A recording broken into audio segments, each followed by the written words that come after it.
question number 3 টো চাবা তোমালোকে ইয়াত কি কৈছে চোৱা যদি দুটা শূন্য ৰুট 5/3 আৰু মাইনাছ ৰুট 5/3 তেন্তে 3x to the power 4 plus 6x cube minus 2x square minus 10x minus 5 ৰ বাকি আটাইবোৰ শূন্য উলিওৱা মানে চোৱা প্ৰথমতে বহুপদ চোৱা ইয়াত কি কৈছে ইয়াৰ ঘাতটো চোৱা প্ৰথমতে সৰ্বাধিক ঘাত কিমান 4 এতিয়া আমি জানো যে যিবিলাক বহুপদৰ ঘাত বা মাত্ৰা যিমান হয় সেই বহুপদৰ শূন্য সিমানে হ'ব গতিকে ইয়াৰ ঘাত 4 এই বহুপদৰ শূন্য কিমানটা হ'ব লাগিব 4টা অৰ্থাৎ আমাক দুটা শূন্য দিয়া আছে তাৰ মানে আমি ইয়াৰ পৰা আৰু বাকি দুটা শূন্য উলিয়াব লাগিব এটা চোৱা এই শূন্য কিটাক আমি কেনেকৈ লিখো দিয়া আছে বুলি লিখিবা যে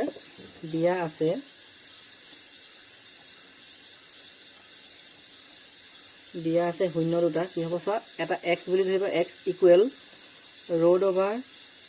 5/3 এটা আমি মধ্যপদ বিভাজন তোমালোকে যেতিয়া কৰিছিলা মধ্যপদ বিভাজনত কি আছিল আমাৰ যে দুটা আমি উৎপাদকৰ পৰা শূন্য উলিয়াইছিলো এতিয়া এইখিনি কি হৈ আছে এইটা হৈ গ'ল শূন্য এটা শূন্যৰ পৰা আমি উৎপাদক কৰিম সো এটা শূন্য হৈ গ'ল ৰুট 5/3 আৰু আনটো শূন্য কিমান আৰু আনটো x ইকুৱেল কি হ'ব মাইনাছ ৰুট 5/3 এইটা হৈ গ'ল শূন্য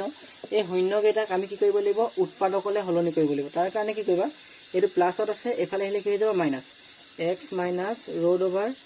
5/3 হোল ইনটু আৰু সো এইটো মাইনাছত আছে এফালে আহিলে কি হৈ যাব প্লাস x এইটো প্লাস হৈ গ'ল এফালে আহিলে ৰুট 5/3 এনেকে মানে আমি শূন্যৰ পৰা উৎপাদকলে হলনি কৰি ল'ব লাগিব এটা হলনি কৰি লোৱাৰ পিছত কি হ'ল চোৱা ইয়াৰ ফৰ্মটো চোৱা এইটো x মাইনাছ ৰুট ওভাৰ 5/3 মানে এইটো a minus b a plus b ফৰ্মত আছে গতিকে a মাইনাছ b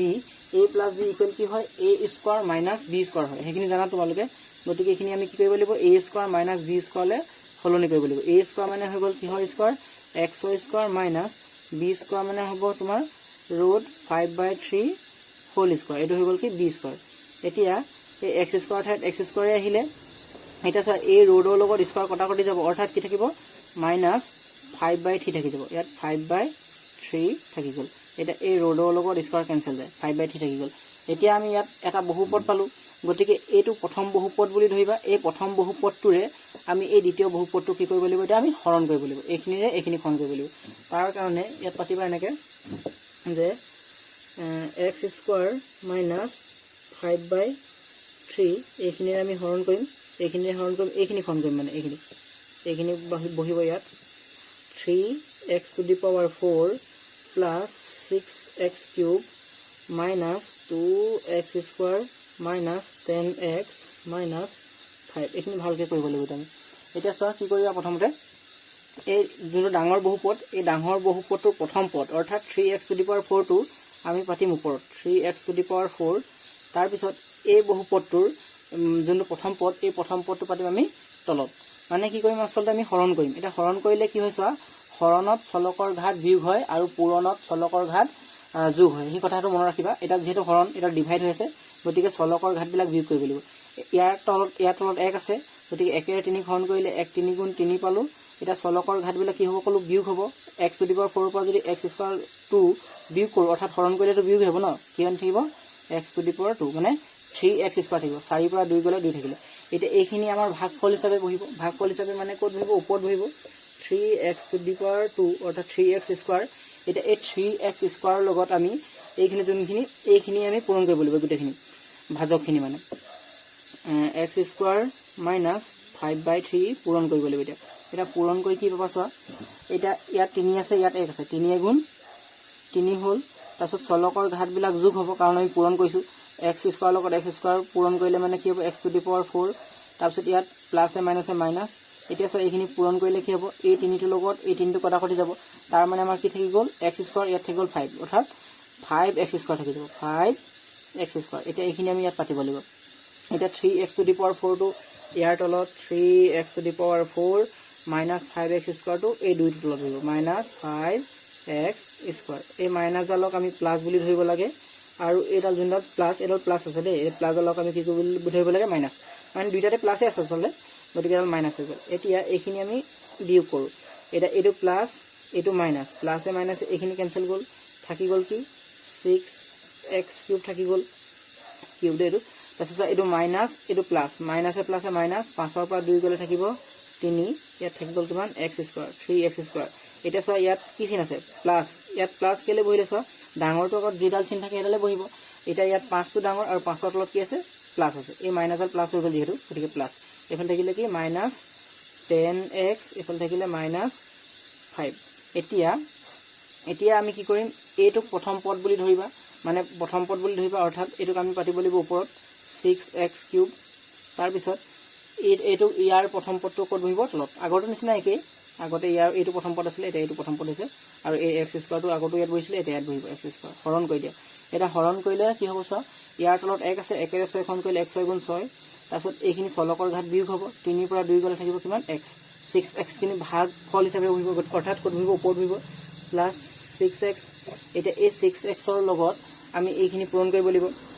ভাজকখিনি পূৰণ কৰিব লাগিব ভাজক মানে কি x² মাইনাছ 5/3 পূৰণ কৰি দিয়া এটা পূৰণ কৰিলে কি হ'ব চোৱা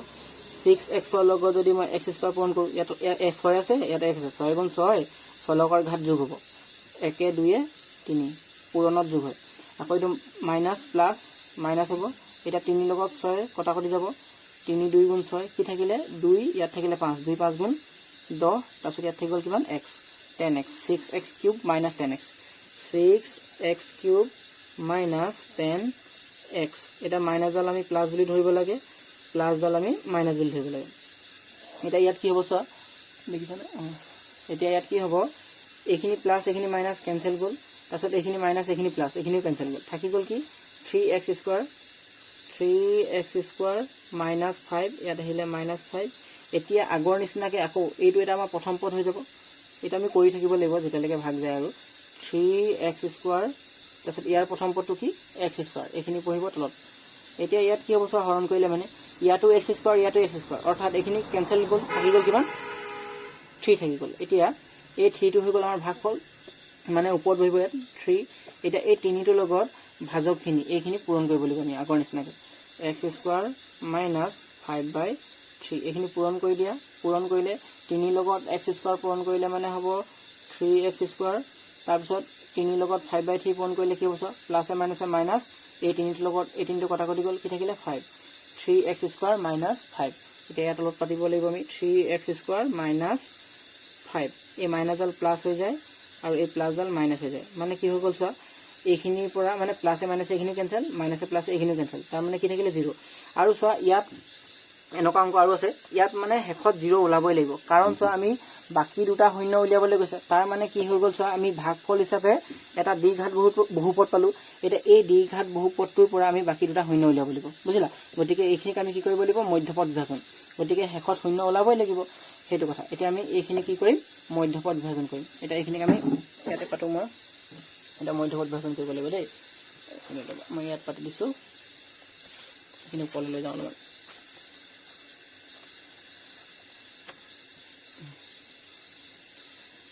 এতিয়া 3x² প্লাছ 6x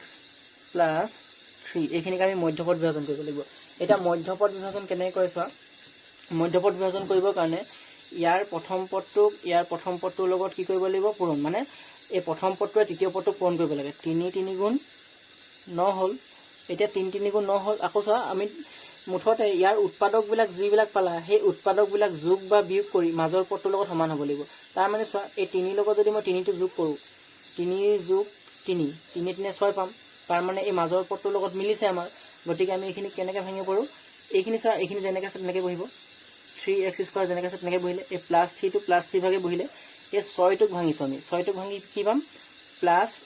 3x আকৌ এইটো প্লাছ 3x 3 3 6 হ'ব লাগিব এতিয়া এই দুটাৰ পৰা আমি প্ৰথমতে কমন লওঁ এই দুটাৰ পৰা কমন ল'লে কি হ'ব চোৱা ইয়াতো 3 আছে ইয়াতো 3 আছে তাৰ মানে 3 এটা কমন আহিলে তাৰপিছত ইয়াত x দুটা আছে ইয়াত x এটা আছে তাৰ মানে ইয়াৰ পৰা কি আহিব সৰুটো অৰ্থাৎ x এটা কমন আহিব এটা ইয়াত ব্ৰেকেটৰ ভিতৰত লিখিব লাগিব 3 লগত 3 কেনচেল গ'ল এটা x দুটাৰ পৰা মানে x এটা যদি মই হৰণ কৰি দিওঁ হৰণত ঘাতবিলাক কি হ'ব বিয়োগ হ'ব গতিকে কি থাকি যাব x থাকিব বুজিলা এটা 3 3 কটাকটি গ'ল x² পৰা x কেনচেল গ'ল x থাকিলে প্লাছ এই 3x ক 3x এ ডিভাইড কৰিলে কি থাকিব একো নাথাকে তাৰ মানে কি থাকিব 1 এটা থাকিব তাৰপিছত ইয়াত প্লাছ আছে গতিকে প্লাছ আহিব এতিয়া চোৱা ইয়াতো 3 আছে ইয়াতো 3 আছে তাৰ মানে আমি 3 এটা কমন ল'ব 3 কমন ল'লো এই 3 লগত 3 কেনচেল কৰি দিলোঁ থাকি গ'ল কি x থাকিলে আকৌ এইটো প্লাছে প্লাছে প্লাছ এতিয়া আকৌ 3 ক 3 ৰে হৰণ কৰিলে কি পাবা 1 পাবা এতিয়া চোৱা ইয়াত কি হ'ল ইয়াত x প্লাছ 1 ইয়াতো x প্লাছ 1 তাৰ মানে আমি x প্লাছ 1 এটা আমি কমন ল'ব পাৰোঁ ওপৰত লিখিছোঁ ইয়াতে লিখি দিম এতিয়া মই x প্লাছ 1 টো কমন ল'লোঁ তাৰপিছত বাহিৰত কি থাকি গ'ল চোৱা 3x প্লাছ 3 ইয়াত থাকি গ'ল তোমাৰ 3x প্লাছ 3 থাকি গ'ল এতিয়া এইখিনি চোৱা এইখিনি উৎপাদক হ'ল এতিয়া এই উৎপাদকখিনিক আমি শূন্যলৈ সলনি কৰিব লাগিব কাৰণ আমাক প্ৰশ্নতে কৈছিলে যে বাকী শূন্যকেইটা উলিওৱা এটাকে আমি এইখিনি লিখিব পাৰোঁ চোৱা x প্লাছ 1 ইকুৱেল 0 বা এইখিনিক লিখিম 3x প্লাছ 3 ইকুৱেল 0 এই প্লাছ 1টো এইফালে আহি গ'লে মাইনাছ 1 এইটো এক্সৰ এটা ভেলু আকৌ এইটো প্লাছ 3টো এইফালে গ'লে কি হৈ যাব মাইনাছ 3 আকৌ এইটো 3টো ইয়াৰ লগত এক্সৰ লগত পূৰণ এইফালে আহিলে কি হ'ব হৰণ এতিয়া 3/3 মানে কি লব হৰ সমান হ'লে কি হয় 1 হয় ইয়াত মাইনাছ আছে গতিকে মাইনাছ আহিব গতিকে চোৱা আমাক দিয়া আছিলে প্ৰশ্নত দুটা শূন্য আমি আৰু দুটা শূন্য নিজে উলিয়াই ল'লোঁ তাৰ মানে কেইটা শূন্য হ'ল টোটেল 4টা শূন্য মানে চোৱা প্ৰশ্নটো মই আকৌ এবাৰ দেখাই দিছোঁ আমাক দিয়া আছিলে এই দুটা শূন্য দিয়া আছিলে ৰুট 5/3 আৰু মাইনাছ ৰুট 5/3 দিয়া আছিলে বাকী শূন্যকেইটা কি পালোঁ আমি -1 পালোঁ আৰু এইফালে -1 তোমালোকে লাষ্টত লিখি দিবা যে এতেকে নিৰ্ণয় শূন্যকেইটা হ'ল এইকেইটা লিখিবা ৰুট 5/3 মাইনাছ কমা দিবা আৰু ৰুট 5/3 মাইনাছ ৰুট 5/3 আৰু -1 টোটেল 4টা হ'ল ঠিক আছে